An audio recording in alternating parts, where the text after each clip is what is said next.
안녕하세요. 세금. 생각만 해도 머리가 좀 아프신가요? 오늘은 이 복잡한 세금 절차를요, 마치 한 사람의 인생 여정에 비유해서 아주 쉽게 한번 따라가 보려고 합니다. 여러분 혹시 이런 생각 해보셨나요? 내가 내는 이 세금이 도대체 언제, 어떻게 태어나서 어떤 과정을 거쳐서 사라지는 걸까 하고요. 바로 그 여정을 지금부터 저랑 같이 한번 떠나보는 겁니다. 세금이라는 게요, 그냥 어느 날 갑자기 돈 내세요 하고 툭 튀어나오는 게 아니에요. 사실 모든 세금에는요, 탄생부터 소멸까지 아주 명확한 시작과 끝이 있는 하나의 스토리가 담겨 있습니다.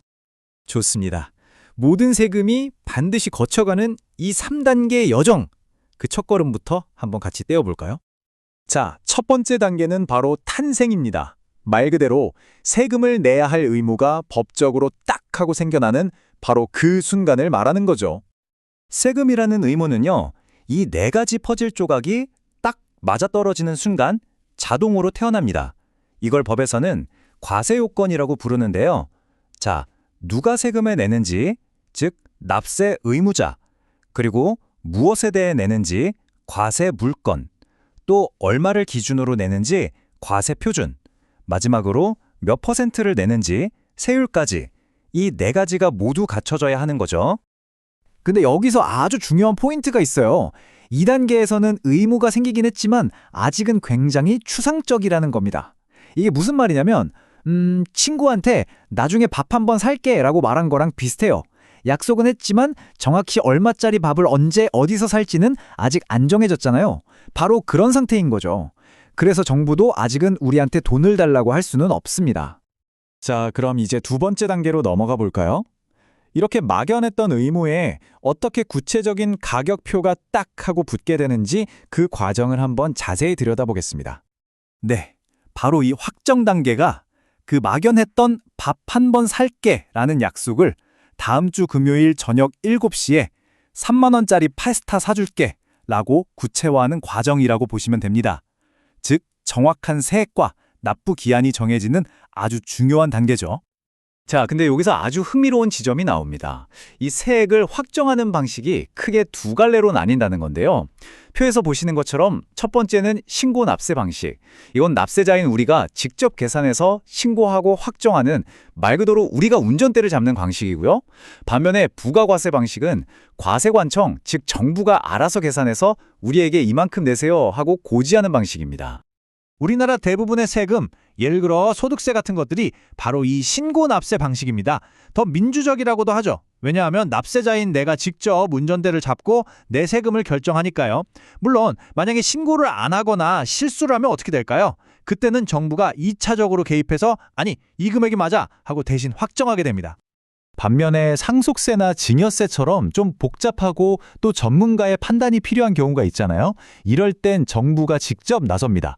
혹시 모를 탈루 위험도 막고 또 정확성을 높이기 위해서요.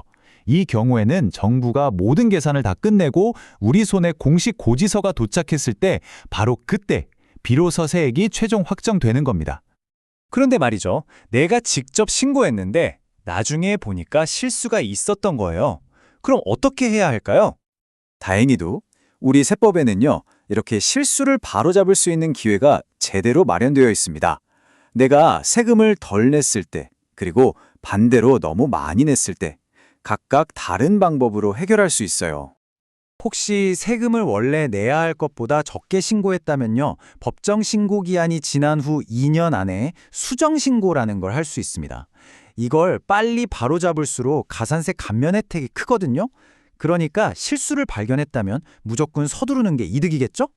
자, 반대로 세금을 너무 많이 냈을 땐 어떨까요?